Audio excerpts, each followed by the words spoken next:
pessoal? Tudo bom? Beleza, né? Olá, tudo bem? Tranquilo, você? Ótimo, Tudo bem? bem. Como vai? Pessoal? Então, sejam muito bem-vindos aqui. Nós estamos do lado da população mais conhecida das canelas de ema gigante, né? Nossa, de nome as famosas, né? Velosia gigantea. E estou esperando vocês aqui para mostrar, antes de vocês conhecerem as gigantes, uma Velosia menor, né? Olha. Essa é uma canela de ema também. Canela de ema é o nome popular do grupo das velosiáceas. E essa é uma canela de ema pequena, né, mais comum relativamente. Tem as mesmas características da gigante, só que miniaturizada, é isso? A formatura do pseudocaule, né? Com as folhas. Mas vocês vão ver lá que a canela de ema gigante, além de ser muito parecida com isso, ela tem muitas epífitas no seu caule, seu pseudocaule, né? Elas são quase que um ecossistema dentro do ecossistema. Por aí. É bem por aí mesmo. Logo aqui, vamos lá chegar lá? Claro, vamos lá.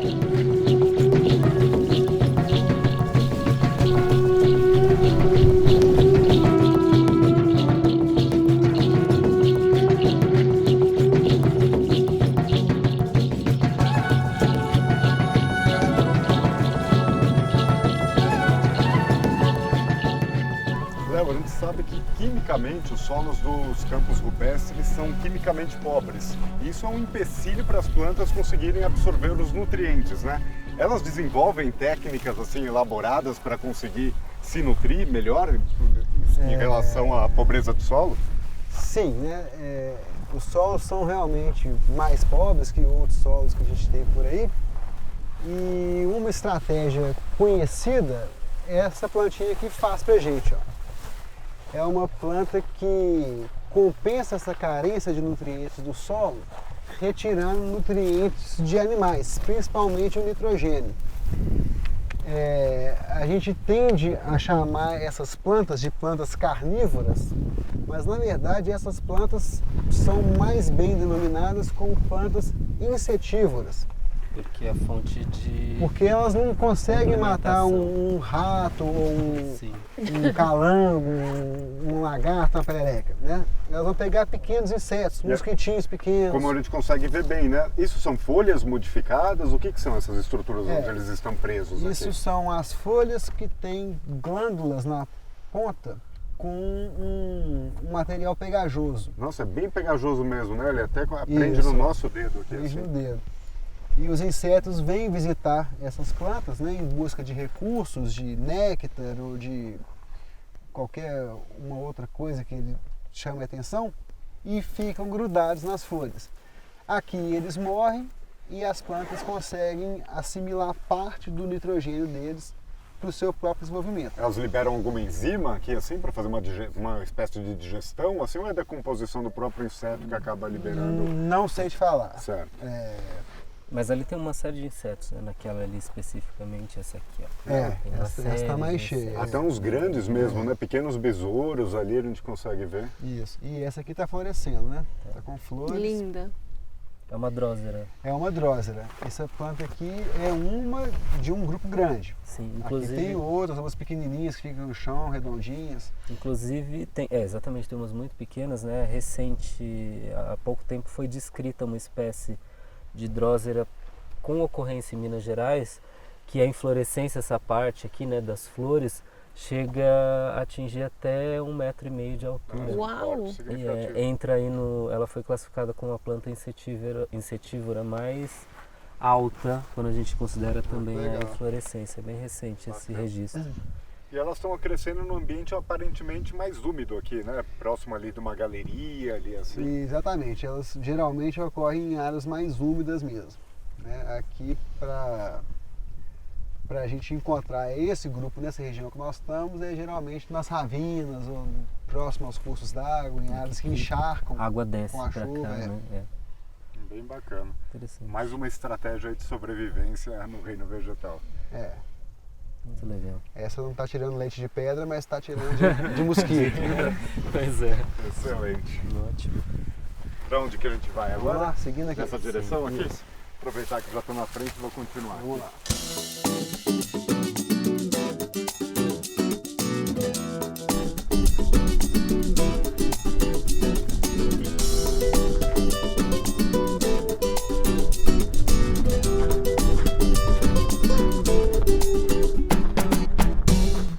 pessoal, estamos aqui no meio da população mais conhecida da canela de ema gigante, Nossa. que é essa planta que nós estamos vendo aqui, né? Sim.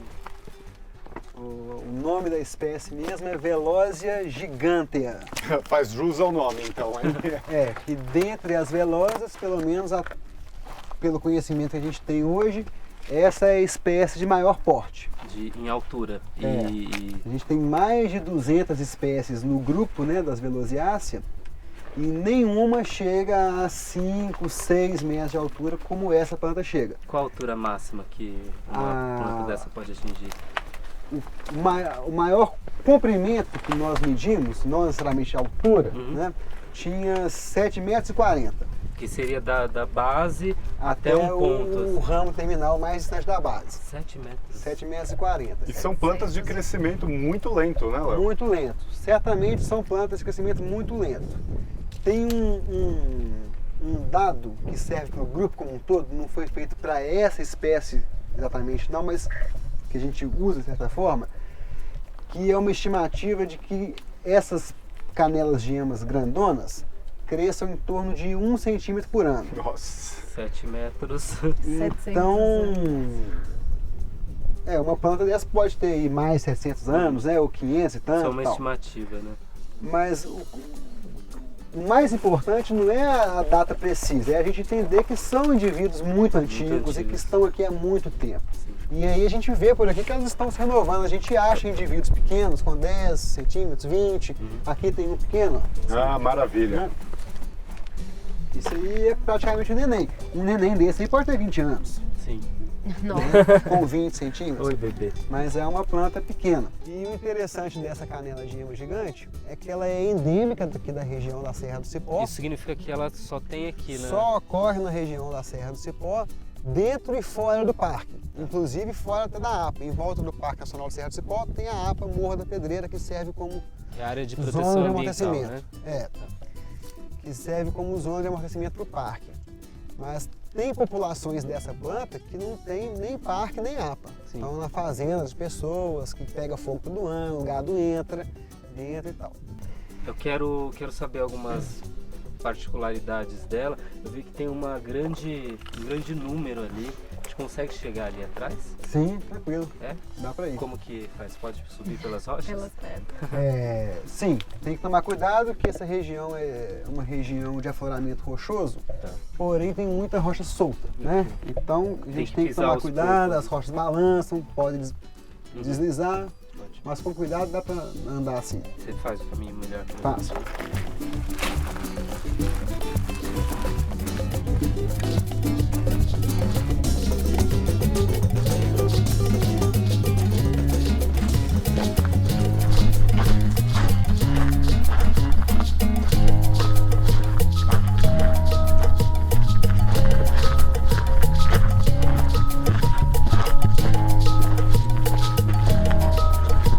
A canela de ema gigante. Então, como nós vimos, serve de suporte, né, para uma série de epífitas.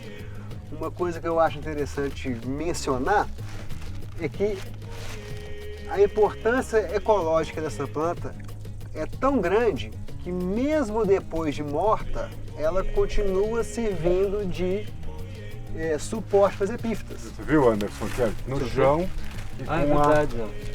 Isso. Rompido e você Né? tem... Mesmo depois de morta, a planta continua cumprindo a sua função ecológica. E esse epifitismo chega ao grau tal que essa planta, Velosia gigantea, possui uma espécie de orquídea que é epífita da Velosia gigantea e só da Velosia gigantea. Que é essa aqui? Não, Não é essa. não, é uma que está aqui, ó.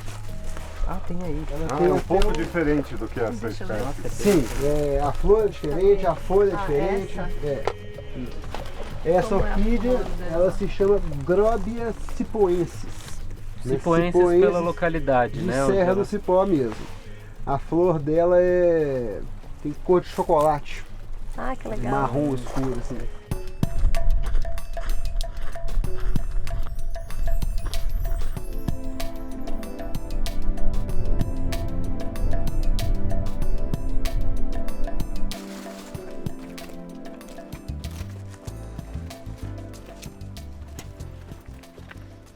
bonito aí na frente. Cuidado com pedra solta, pessoal. Aqui tem uma grandona.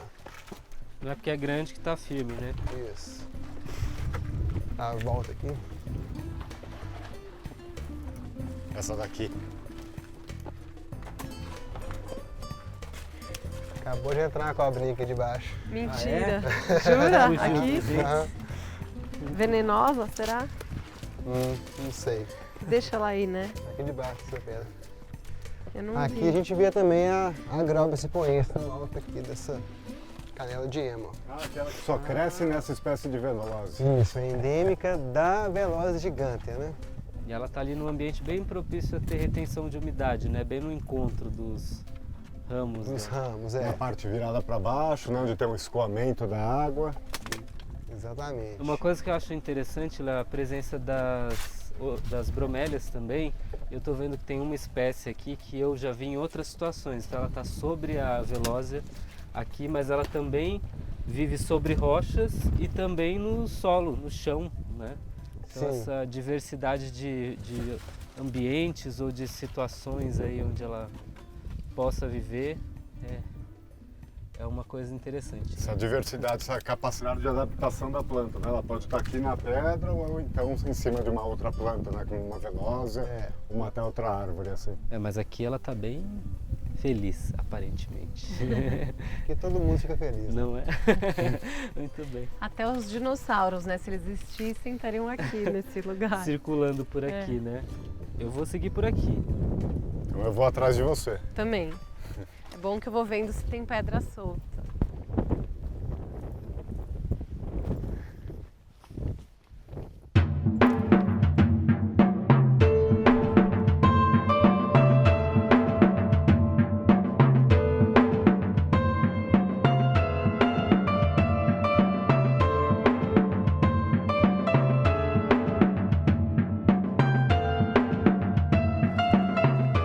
Uma situação que eu acho super interessante desse tipo de ambiente, onde você tem muita rocha, né? É a presença de... Você tem muita planta aqui em cima. A aparência que... A ideia é que... Não sei, acho que a maioria das pessoas que eu já ouvi muita gente dizer que não tem nada que pode nascer sobre uma pedra ou sobre uma rocha. E Que aqui parece tem. um ambiente estéril, né? Você vê até nessa hora do dia, ela tá super aquecida. Tá quente, assim, né? né? E aqui tem uma diversidade grande. Então a gente tem arácea, que são plantas bastante comuns em Mata Atlântica, né? Em ambientes extremamente úmidos, por exemplo. Bromélias. Inclusive a gente estava vindo para cá, vi um beija-flor saindo dessa bromélia aqui, por conta acho que daquela... Essa aqui tem a florzinha roxa dentro? Tá Isso, florida, ela mesma. exatamente. Linda. E Léo, que outros animais você já viu por aqui nessa região? Tem muitos animais, né? De todos os grupos. Sim. Inseto é até difícil de falar sobre. São pela- muitos? Pela diversidade mesmo. Tem muita gente que trabalha com inseto por aqui, nos capões de mata aqui no entorno. Mas os mais comuns de se lembrar são os maiores, né? Uhum. Tem tamanduá, tem registro de sussuarana. Isso aí é comum, a gente achar Sussuarana? pegada. Ah, é? Sim. Olha, É um felino relativamente de grande comum. porte. Pegada de sussuarana. Sim. Tem jaguatirica, que eu já vi, lobo-guará provavelmente o mais fácil de se ver. Entendi. A gente viu hoje calango, aranha. Acabamos de ver, Né? Isso, muitos também, muita perereca. Olha. Inclusive, tem pererecas que são endêmicas aqui da Serra do Espinhaço. Você comentou do beija-flor. Tem um beija-flor endêmico do espinhaço mineiro, que é muito comum aqui, Só inclusive tem aqui? nesse afloramento do espinhaço mineiro. Sim, mas só tem nessa região de Minas Gerais, então, nessa E é cadeia de interessante montanhas. que ele tem um irmão gêmeo Uhum. que ocorre no espinhaço também, mas na Bahia, na Chapada Diamantina. Então um fica em No Minas. sul do espinhaço e o outro na Bahia. Bahia. Com algumas pequenas diferenças entre as espécies. Um fala trem, o outro. o Outro fala acarajé. painho. Muito bom. O que ocorre aqui em Minas é o Algastes scutatus. O trem. O beija-flor da gravata verde. Olha. Lindo. Tá por aí, né? Até provável que a gente o veja por aí. E isso está associado provavelmente ao tipo de planta que tem em cada um desses lugares, ou o ambiente, o clima, as condições diversas aí. Os dois são de montanha. Tá. né? E o fato deles não se encontrarem provavelmente está no hiato que a gente tem na Nesses própria cadeia do extremos, espinhaço. sim. A cadeia do espinhaço ela tem quase 1.200 quilômetros de extensão, só que ela não é toda contínua. Tá. Né? Tem algumas regiões que, Rompimentos, né? que as altitudes são mais baixas.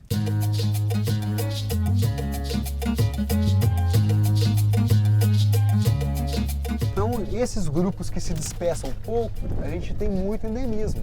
Então, entre os anfíbios, o grau de endemismo é muito elevado nas montanhas. Falando em anfíbio, assim, a gente vê, por exemplo, as bromélias, né, que existem aqui nesses afloramentos. É possível, assim, delas fazerem a sua reprodução nessas cisternas, nesse acúmulo de água dentro de bromélias? Não só é possível, como é comum a gente encontrar desova de anfíbio nessas bromélias que formam tanques. Ou seja, então elas são fundamentais como comum. reservas de água para um ambiente como esse aqui, assim. Sim. E quando a gente pensa em conservação, né, muitas vezes a gente usa uma espécie como bandeira. Só que, na verdade, a partir de uma espécie, a gente consegue conservar uma rede de espécies.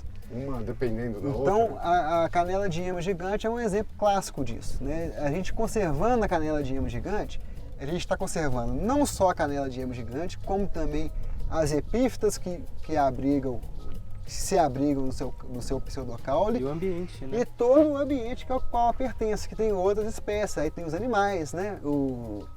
Os fungos, as bactérias. Tudo a gente interrelacionado, quase um dependendo do outro ali para ter um Exatamente. equilíbrio no ecossistema. A gente quase nunca lembra dos organismos microscópicos quando a gente fala em conservação, Sim. mas eles são fundamentais. Né? Sem os fungos de raízes, as plantas vão para frente. Orquídea sem fungo na raiz não germina. Não germina, né? Não germina.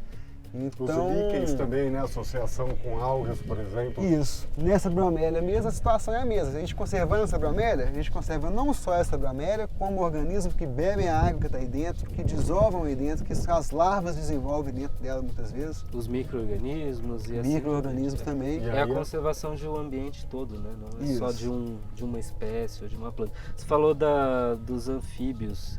Que tipo de perereca, por exemplo, vive por aqui? Aqui a gente tem uma bem famosa na Serra do Cipó, que é a perereca de pijama. Ela é toda listrada. De pijama. E lembra mesmo um pijama. Ah, é. E tem uma outra incrível, que eu não sei o nome popular, mas o nome científico é Boquermanoila alvarenga. Ixi, aí complicou. E ela, Melhor deixar pijama. ela é exatamente igual a uma rocha dessa com líquen em cima. Sim. ela fica camuflada perfeitamente nesse tipo de ambiente aqui. Depois assim. a gente pode até pesquisar imagens, né, para mostrar. São mais noturnas essas pererecas?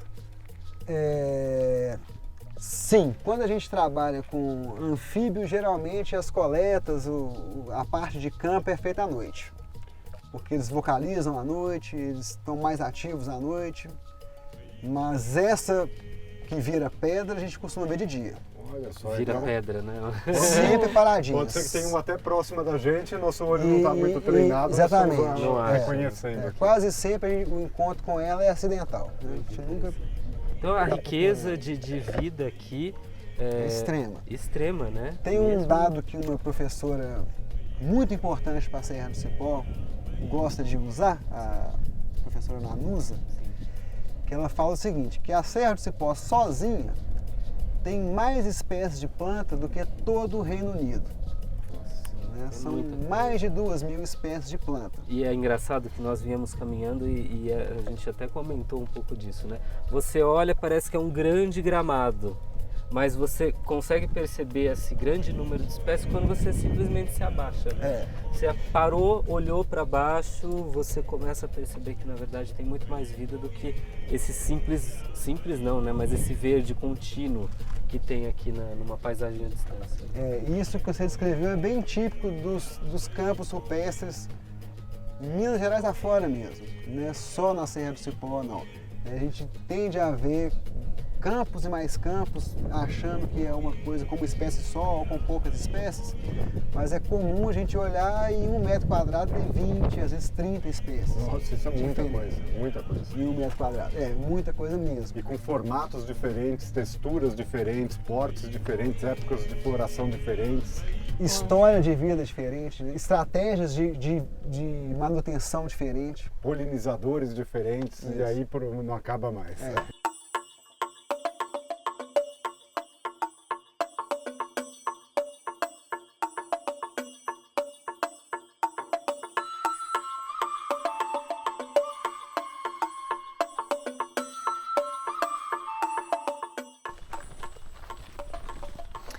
Foi isso, hein? Mais um dia aí de conhecendo coisas novas, entendendo mais sobre os biomas brasileiros. Pois é. Muito obrigado, Léo. Que bom que Foi vocês ótimo. gostaram. Adorei. Muito demais. bom. Sempre um prazer, são todos sempre muito bem-vindos em Minas Gerais e na Serra do Cipó.